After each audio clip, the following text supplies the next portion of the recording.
Ready to move in premium triplex villas at Kollur APR Projects. Big breaking చూస్తున్నాం. ఢిల్లీ మద్యం కేసులో మరో కీలక పరిణామం చోటు చేసుకుంది. లిక్కర్ కేసులో అరెస్ట్ అయిన ఎమ్మెల్సీ కవితకు కోర్టులో చుక్కెదురైంది.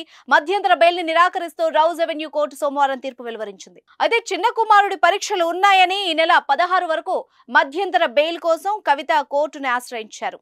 కవితకు మధ్యంతర బెయిల్ ఇవ్వాలన్న కవిత పిటిషన్ విచారణ చేసిన ఢిల్లీ రౌజ్ అవెన్యూ కోర్టు వాదనలు విని తీర్పును గతవారం రిజర్వ్ చేసిన సంగతి తెలిసిందే. కవితకు బెయిల్ ఇస్తే సాక్షుల్ని ప్రభావితం చేస్తారని, బెయిల్ ఇవ్వొద్దని ఎన్ఫోర్స్మెంట్ డైరెక్టరేట్ అధికారుల తరపున న్యాయవాదులు వాదించారు. ఇదిలా ఉంటే కవిత దాఖలు చేసిన సాధారణ బెయిల్ పిటిషన్ పై రౌజ్ అవెన్యూ కోర్టు ఈ నెల 20న విచారణ జరపనుంది. ఢిల్లీ మద్యం కేసులో ఈడీ అధికారులు మార్చి 15న ఆమెను అరెస్ట్ చేసిన విషయం తెలిసిందే.